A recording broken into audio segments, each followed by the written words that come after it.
What's up, people?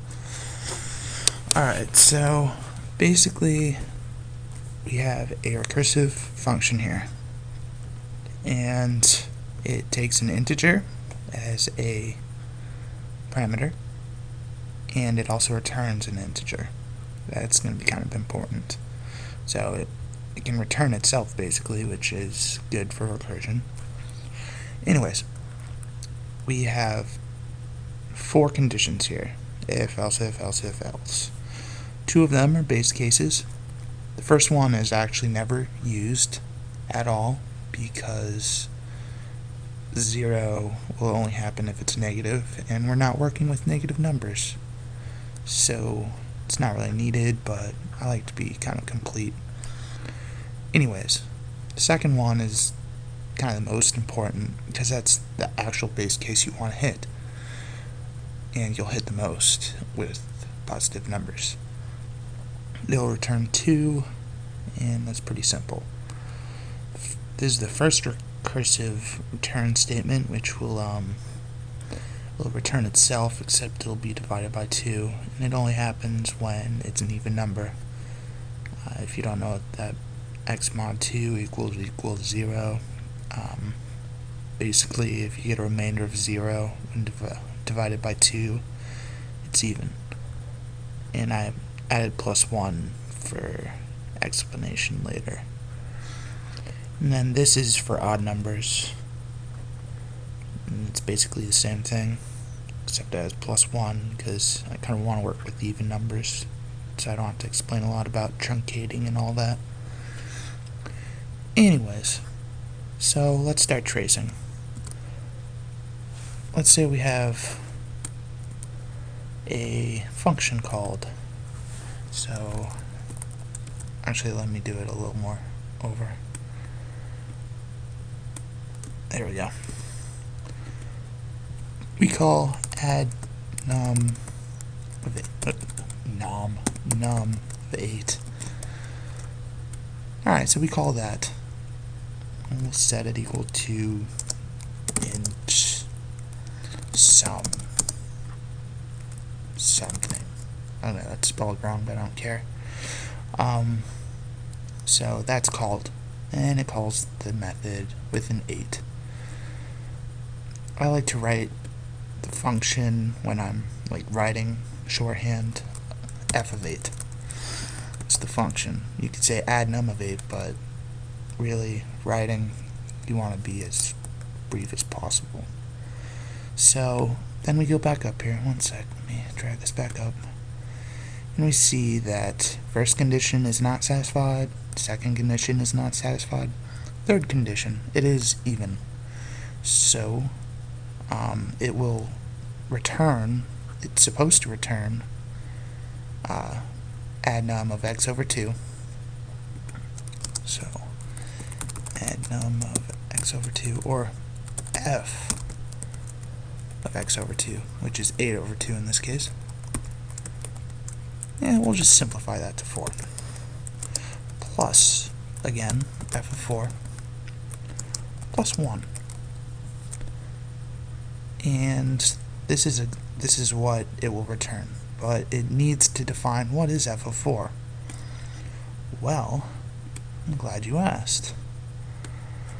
F of 4, again, the only condition that's satisfied is the third one, because f of 4 is even. So we again say f of 4 over 2, which is 2, plus f of 2 plus 1. And then we have to say, well, what's f of 2? Again, I'm glad you asked. F of 2 is equal to f of 1, because 2 over 2 is 1, plus f of 1 plus 1. And then finally, f of 1. Before you'd be like, oh well, that's just 1 over 2 plus 1 over 2, and no, that's the scroll up here if you can't see that. That is the else if x equals 1, and it returns 2. That's the base case. As a recursive function, everything has to go to its base case in the end. And so does this. This goes to 2. Now once you get to the base case, that's when you start working your way back up to like these ones. So you got to your base case. You know what f of 1 is. F of 1 is 2. So f of 2, let me move over here for you. There we go. F of 2, before we said it's equal to f of 1, which is 2, plus another f of 1, which is 2, and then plus 1. That equals 5. We know f of 4 is defined as, well, f of 2 plus f of 2 plus 1, as we saw right over there, right here. So that means it's going to be 5 plus 5 plus 1 equals 11. And finally, f of 8, the original call. And as we know, it's equal to f of 4 plus f of 4 plus 1. So, equal to 11 plus 11 plus 1, which equals 22. 23. Bad math there. And so, that's it. You just traced what would happen when you plug it into add num.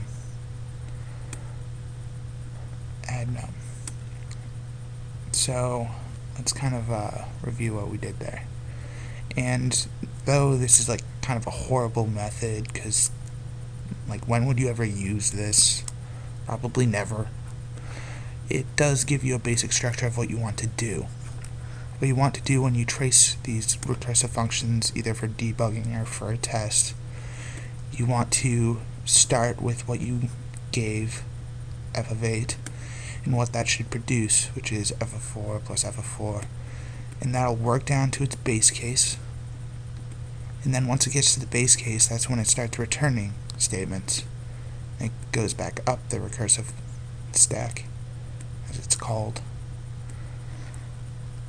And this is actually called recurrent. It's when you take a function and it's defined by another function, by the function smaller, I guess is what you'd say. That's called recurrence. You learn that in discrete mathematics, I guess. And that's it. That's how I trace, at least. You might do it a different way, but most people will have the given parameters in there, and they will have what it produces, and it will always work down to the base case. So yeah, that's it.